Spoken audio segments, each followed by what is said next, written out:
Hi guys, എല്ലാവർക്കും ഒരു അടിപൊളി ക്രിസ്മസ് ആദ്യം തന്നെ ആശംസിക്കുന്നു. അപ്പോൾ ഇന്ന് ഞാൻ വന്നിരിക്കുന്നത് എൻ്റെ അമ്മ ഉണ്ടാക്കുന്ന ഒരു അടിപൊളി എക്സോട്ടിക് പ്ലം കേക്കിൻ്റെ റെസിപ്പി ആയിട്ടാണ്.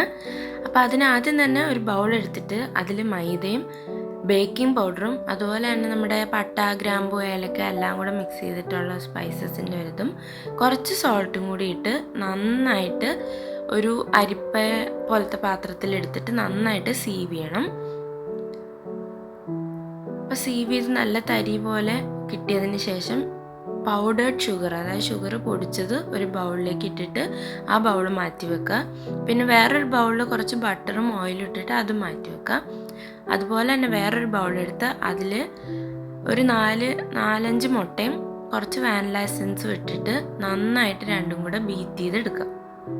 അങ്ങനെ ഈ ബീറ്റ് ചെയ്ത മിക്സറും മാറ്റി വെക്കുക. അതിനുശേഷം നമ്മൾ നേരത്തെ എടുത്ത് വെച്ചിരുന്ന ബട്ടറും ഓയിലും കൂടെ ഇതുപോലെ തന്നെ ബീറ്റ് ചെയ്തെടുക്കും.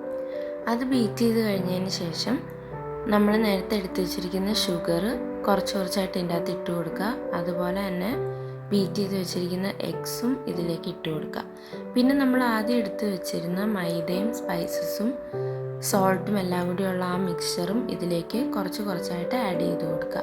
അങ്ങനെ ആഡ് ചെയ്ത് കൊടുത്ത് ഇത് കണ്ടിന്യൂസ് ആയിട്ട് മിക്സ് ചെയ്തുകൊണ്ടിരിക്കണം. നല്ല സോഫ്റ്റ് ആൻഡ് ഫ്ലഫി മിക്സ്ചർ കിട്ടുന്ന വരെ ഇതിങ്ങനെ കണ്ടിന്യൂസ് ആയിട്ട് ബീറ്റ് ചെയ്തുകൊണ്ടിരിക്കുക. ഇപ്പോൾ കണ്ടില്ലേ, നമുക്കിതൊരു നല്ല മിക്സ്ചറായി വരുന്നുണ്ട്. ഇങ്ങനെ ആയി കഴിയുമ്പോഴേക്കും അതിലേക്ക് മിക്സഡ് ഫ്രൂട്ട് ജാമും കുറച്ച് കാരമൽ സിറപ്പും കൂടി ഇട്ട് സെയിം പോലെ തന്നെ ബീറ്റ് ചെയ്യുക. ഇത് റെഡിയായി വന്നു കഴിയുമ്പോഴാണ് നമ്മൾ ഇതിലേക്ക് മെയിൻ ഇൻഗ്രീഡിയൻ്റ് ഇടുന്നത്. അതായത് 1 ഇയറോളം നമ്മൾ ലിക്കറിൽ സോക്ക് ചെയ്ത് വെച്ച ഡ്രൈ ഫ്രൂട്ട്സാണ് നമ്മളിതിൽ മെയിൻ ഇൻഗ്രീഡിയൻ്റ് ആയിട്ട് യൂസ് ചെയ്യുന്നത്. അപ്പോൾ ഈ ഡ്രൈ ഫ്രൂട്ട്സിൻ്റെ അകത്തേക്ക് നമ്മൾ ചെറുതായിട്ട് അരിഞ്ഞ നട്ട്സ്, അതായത് കാഷ്യൂ, ആൽമണ്ട്, വാൾനട്ട് അങ്ങനെ എല്ലാ സാധനങ്ങളും ഉണ്ട്. അതെല്ലാം ഇട്ട് നന്നായിട്ട് മിക്സ് ചെയ്തെടുക്കുക. അപ്പം ഞാൻ ഈ വീഡിയോയുടെ ആദ്യം തന്നെ എക്സോട്ടിക് റിച്ച് പ്ലം കേക്ക് എന്ന് പറഞ്ഞാൽ വെറുതെ അല്ല, ഇതാണ് അതിൻ്റെ റീസൺ. ഇനി നമ്മൾ നേരത്തെ എടുത്തു വെച്ചിരുന്ന ആ മൈദയുടെ മിക്സിലേക്ക് ഈ ഡ്രൈ ഫ്രൂട്ട്സും കൂടി ഇട്ടിട്ട് നന്നായിട്ട് സോട്ട് ചെയ്തെടുക്കുക. ഇപ്പം നിങ്ങൾ വിചാരിക്കുന്നുണ്ടാവും ഞാൻ എന്താ ഇതിൻ്റെ അളവൊന്നും പറയാത്തതെന്ന്. മനഃപൂർവ്വം പറയാത്ത കേട്ടോ. അമ്മ ഇത് സെയിലിന് കൊടുക്കാൻ ഉണ്ടാക്കുന്നതാണ്. അപ്പോൾ അടുത്ത ക്രിസ്മസിലേക്ക് നിങ്ങൾക്കും ഈ കേക്ക് വേണമെന്നുണ്ടെങ്കിൽ താഴെ കമൻറ്റ് ചെയ്യുക. ഇനി നമ്മൾ നേരത്തെ ബീറ്റ് ചെയ്ത് വെച്ചിരുന്ന വെറ്റ് മിക്സിലേക്ക് ഈ ഡ്രൈ ഫ്രൂട്ട്സിൻ്റെ എല്ലാം കൂടി ഇട്ടിട്ട് നന്നായിട്ട് ഫോൾഡ് ചെയ്തെടുക്കുക. എല്ലാം നല്ല രീതിക്ക് ഒന്നിച്ച് മിക്സ് ആയതിന് ശേഷം ചെറിയ പാത്രങ്ങളിലേക്ക് ഇത് സെറ്റ് ചെയ്ത് വെക്കുക. എന്നിട്ട് 150 ഡിഗ്രി സെൽഷ്യസിൽ പ്രീ ഹീറ്റ് ചെയ്ത ഓവനിൽ 20 മിനിറ്റ്സ് ബേക്ക് ചെയ്യുക.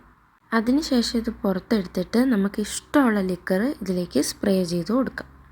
അപ്പോൾ ഇത്രേ ഉള്ളൂ. ഇത് ഞാൻ ചുമ്മാ പറയുന്നതല്ല, ശരിക്കും നല്ല റിച്ച് ആയിട്ടുള്ള പ്ലം കേക്കാണ്. 1 ഇയറോളം ലിക്കറിൽ സോക്ക് ചെയ്ത് വെച്ച് ഡ്രൈ ഫ്രൂട്ട്സ് കൊണ്ട് ഉണ്ടാക്കുന്നത് കൊണ്ട് തന്നെ ഇതിൻ്റെ ഒരു 2 പീസ് കഴിക്കുമ്പോൾ തന്നെ തലയ്ക്കൊക്കെ ഒരു കിക്ക് അടിക്കുന്ന ഫീൽ നമുക്ക് കിട്ടും കേട്ടോ. അപ്പോൾ കഴിച്ചിട്ടില്ലാത്തവർ എന്തായാലും കഴിച്ചു നോക്കണം. ഇതൊരു വേറെ ലെവൽ എക്സ്പീരിയൻസ് തന്നെയാണ്. അപ്പോൾ വീഡിയോ ഇഷ്ടമായെങ്കിൽ ലൈക്ക് ചെയ്യുക, സബ്സ്ക്രൈബ് ചെയ്യുക. താങ്ക്